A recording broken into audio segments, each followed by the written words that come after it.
Sa ulo ng mga nagbabagang balita, estado ng probinsya ng Pangasinan, iniulat ni Governor Ramon Monmon Gico III sa kanyang unang State of the Province Address.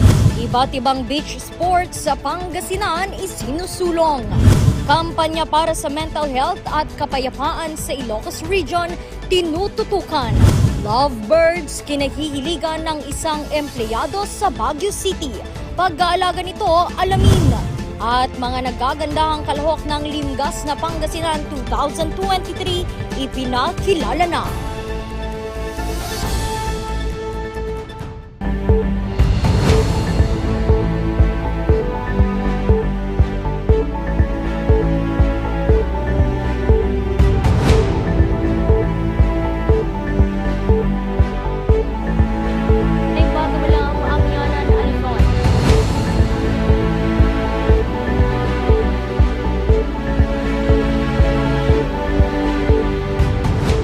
Bagamalam, Amyanan, Luzon. Narito na ang mga bago at may init na mga balita. Ibinahagi ni Governor Ramon Monmon Gico III sa kanyang State of the Province Address ngayong araw ang mga plano sa pagpapaunlad ng probinsya. Kabilang dito, economic development. Magbabalita Charles Limon. Kaunlaran, kaayusan, pagkakaisa at oportunidad. Dito umikot ang 1 oras at 18 minutong ulat sa probinsya ni Pangasinan Governor Ramon Gico III sa kanyang kauna-unahang State of the Province Address kaninang umaga. We would like to ensure that the future generation of Pangasinan will be taken care of by this government. Isa sa mga ibinandera niya sa talumpati ang pag-utang ng probinsya ng 6 na bilyong piso sa Land Bank. Gagamitin daw ito para sa mga malalaking proyekto ng probinsya gaya ng Pangasinan Link Expressway na magpapadali sa transportasyon ng Eastern at Western Pangasinan. Happened last week. No? That's day 1. Day 1 po yun. Magbilang po tayo ng 6 na buwan, 8 buwan, and magka-groundbreaking na po tayo ng Pangasinan East-West Expressway, or we may rename it to PLEX or Pangasinan Link Expressway. Susi daw ito para sa pagsisimula ng samot-saring proyekto sa pag-unlad ng probinsya. Tinalakay rin ang mga plano nito sa sektor ng kalusugan, pabahay at agrikultura ng Pangasinan, gaya ng pagpasok ng mga korporasyon para sa management ng mga agricultural lands.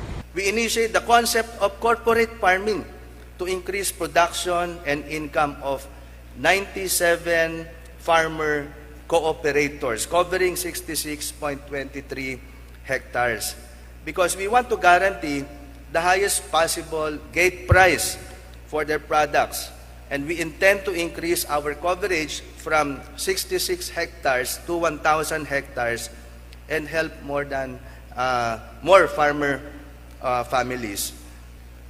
Pinaplano na po natin ang mga classification ng ospital, and we plan to rebrand our hospitals.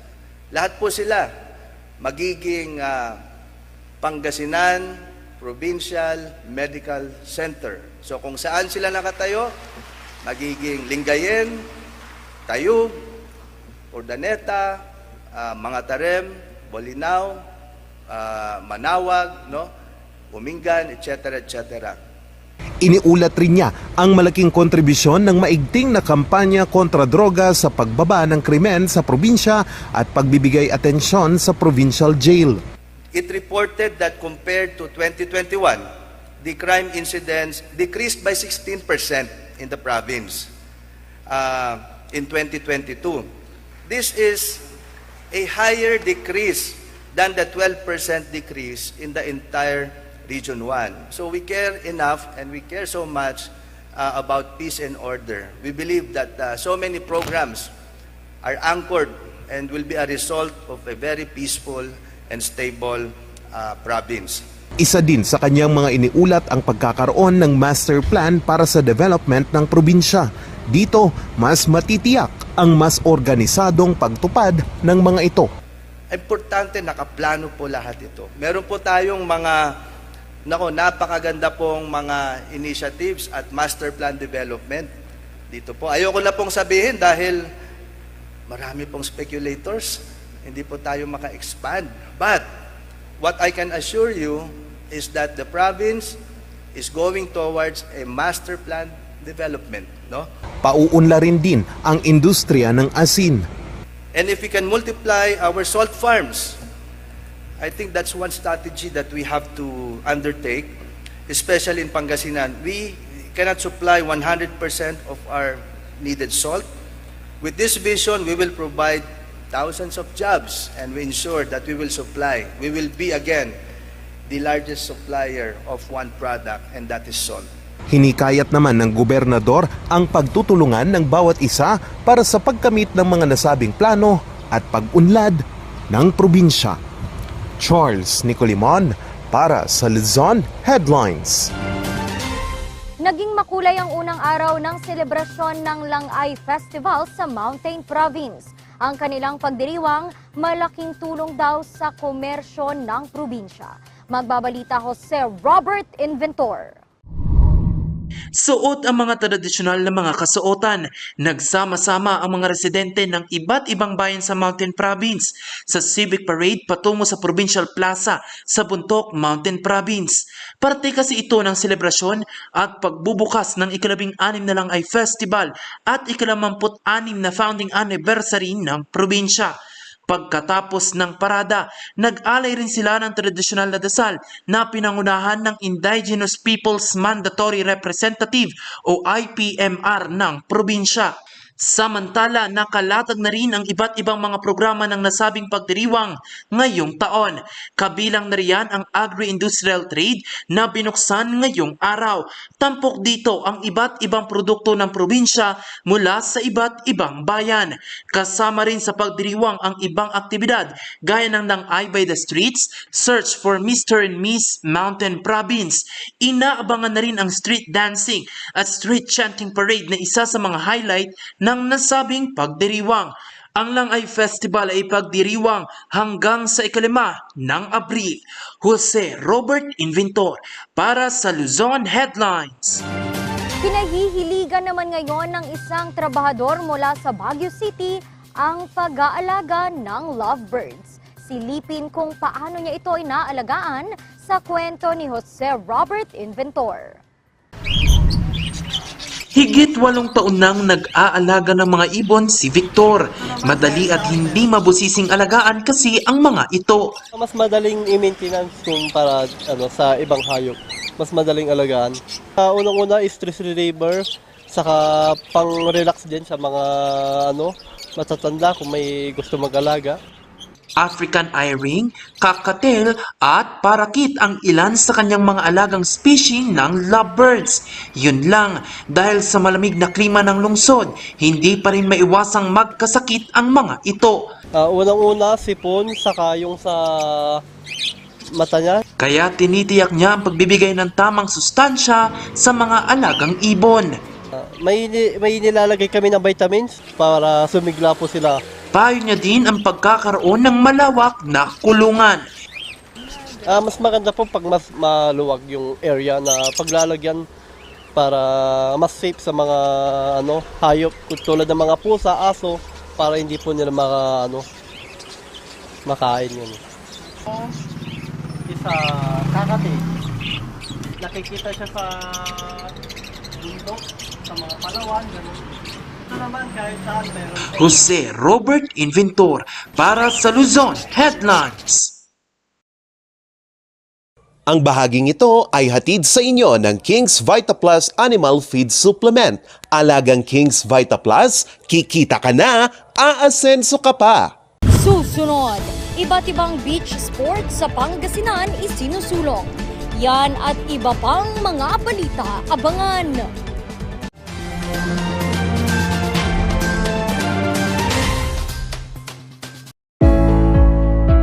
Marami sa mga farmers ang nag-aalaga ng manok. Ayon sa record ng Philippine Statistics Authority nitong taon, mayroong mahigit 700,000 na mga manok ang inaalagaan sa pamamagitan ng backyard farming. Sa ganoong negosyo, malaki ang maitutulong ng King's Vita Plus Animal Feed Supplement. Ang King's Vita Plus Animal Feed Supplement ay puno ng essential vitamins at minerals, calcium, omega-3, D3 at probiotics. Kung kaya't mabilis ang paglaki, ganang kumain, mabigat na timbang. Simple lang ang paggamit. Ihalo ang isang kutsara ng King's Vita Plus Animal Feed Supplement sa isang galong tubig at isang kutsara sa 3 kilo ng feeds at ibigay ito araw-araw sa inaalagaang hayop. Sa loob lamang ng 10 araw ng paggamit, makikita mo na ang malaking pagbabago sa inaalagaang hayop. Kaya, bisita na sa lahat ng Agrivet stores malapit sa inyong lugar at umpisahan na ang pag-asenso kasama ang King's Vita Plus Animal Feed Supplement. Aprobado ito ng Bureau of Animal Industry na may numero 18099.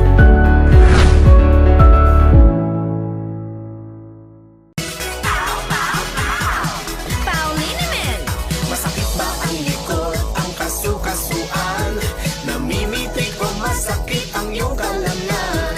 May rayuma, arthritis o nahihilo? May stiff neck, flatulence o masakit ang ulo? Sa Pauliniment, ginhaway, garantisado. Pauliniment, isang pahid ka lang. Bulok, maliliit at hindi ba malusog ang inyong mga halaman? Omega Green ang kasagutan. Ihalo lang ang 2 kutsara nito sa isang maliit na container at kaunting tubig. Pagkatapos ay ihalo sa knapsack sprayer at pwede na itong spray sa mga pananim. Meron itong nitrogen, phosphorus, magnesium, copper at zinc na tumutulong sa pagpapaganda at pagpapabilis ng tubo, pagpapanatili ng nutrisyon, mas malagong mga dahon at panlaban sa mga sakit ng mga halaman. Hindi rin ito nakasasama sa kapaligiran. Pwede rin ito sa kahit anong klase ng halaman, mapa highland crops o lowland crops. Omega Green by Encam Agri-Marketing, the ultimate friend of farmers.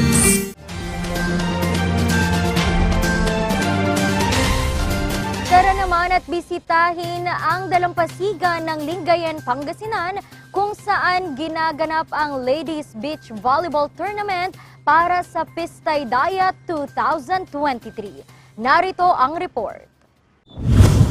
Morning for switchboard. Papalubog na ang araw pero game pa rin ang mga dilag na ito sa paglalaro ng beach volleyball sa dalampasigan ng Baywalk sa Lingayen, Pangasinan. Bawat palo, matiyagang inaabangan ng kabilang team para maibalik sa katunggali at makakuha ng puntos. Isa sa mga naglaro si Juela. Ano pong training? Sabak na lang po kasi ano din po naman ako, ano na po ako, working na rin po. Kaya so hindi na rin po yung time ko para makapag-training po ako. Pero sumali ka pa rin. Ako po, ano po, sa passion na rin po.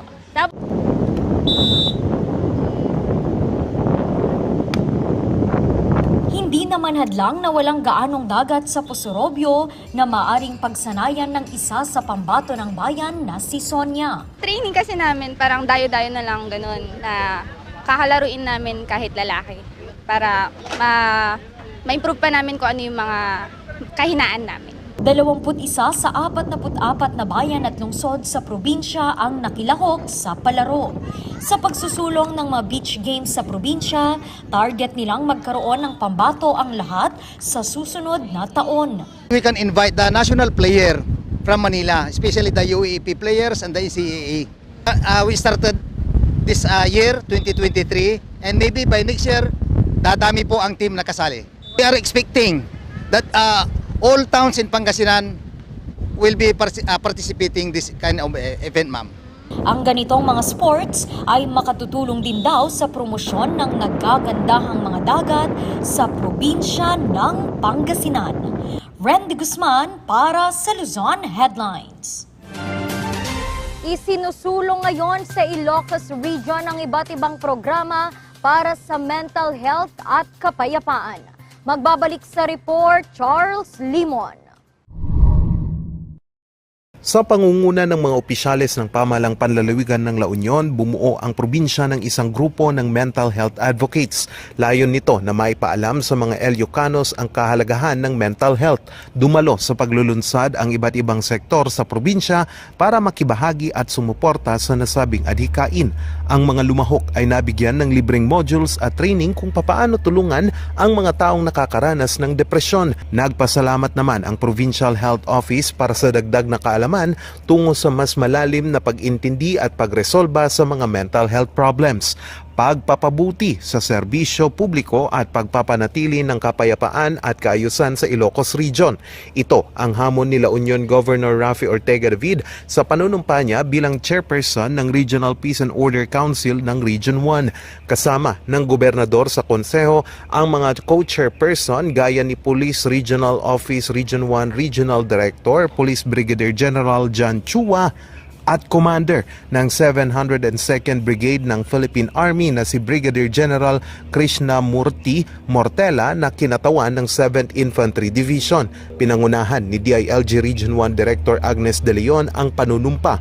Ilan sa mga pinag-usapan ng Regional Peace and Order Council ang ilang target ng konseho ngayong 2023 kontra krimen, droga at insurhensya. Charles Nicolimon para sa Luzon Headlines.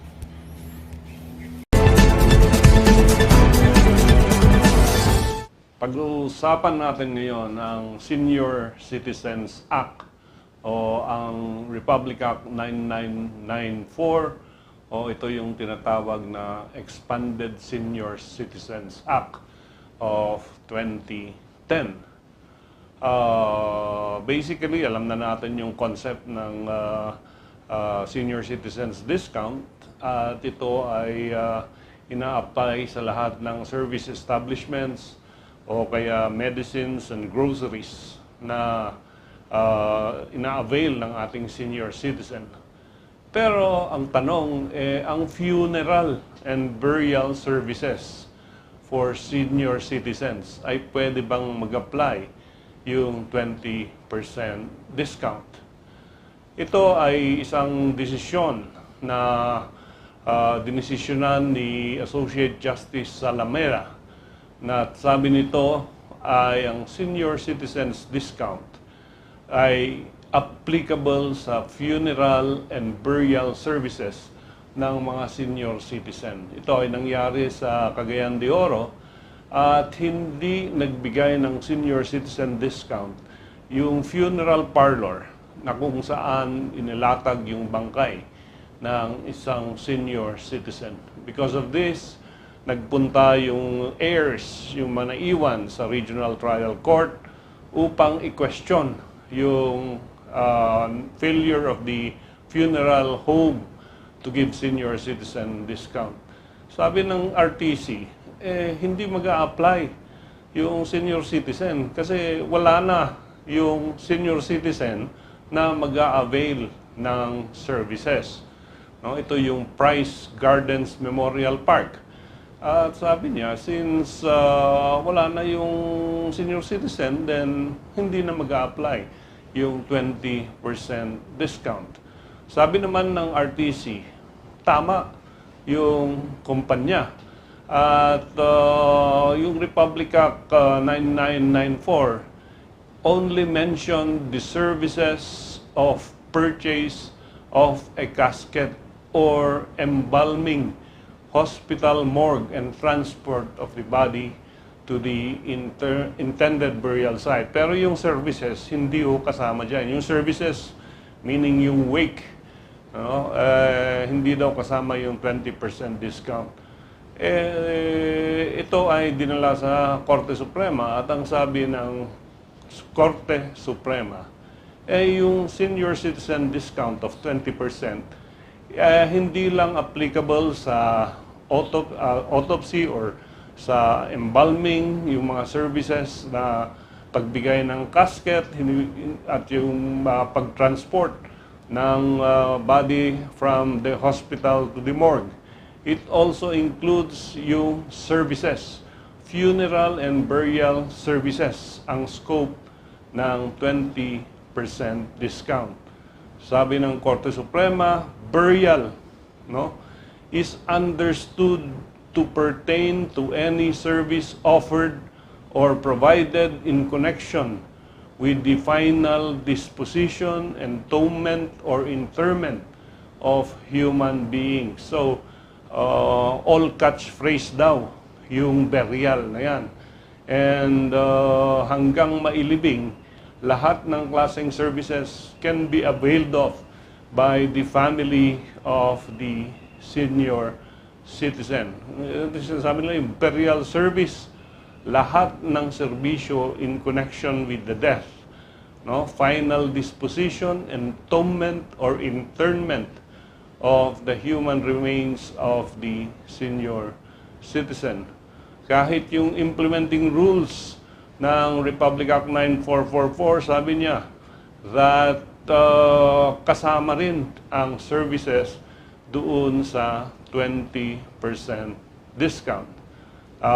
Of course, ang Senior Citizens Act is a state policy and designed as part of the social security programs for our elderly citizens.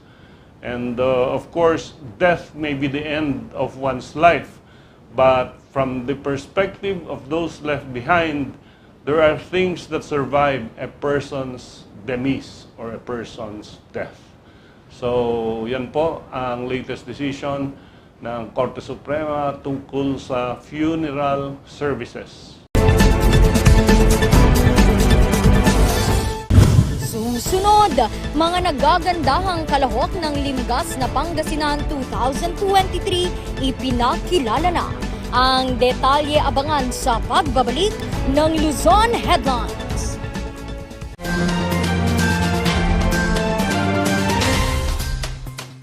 Sa milk tea ng batang 90s, daratatin ang itrahay. Ang batang 90s milk tea, di ka magsisisi, promise. Sa milk tea ng batang 90s. Bizarre Music offers a complete line of musical instruments.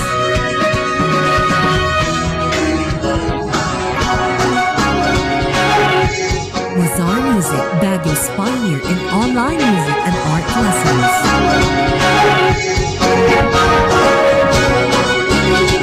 Bizarre Music, bringing music closer to your hearts.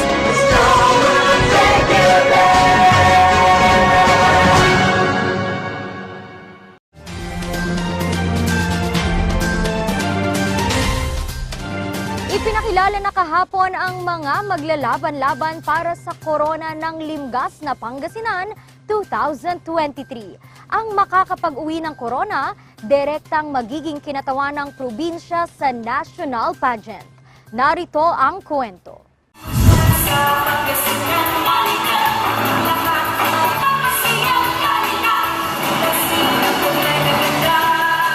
Tindig pa lang, may wow factor na.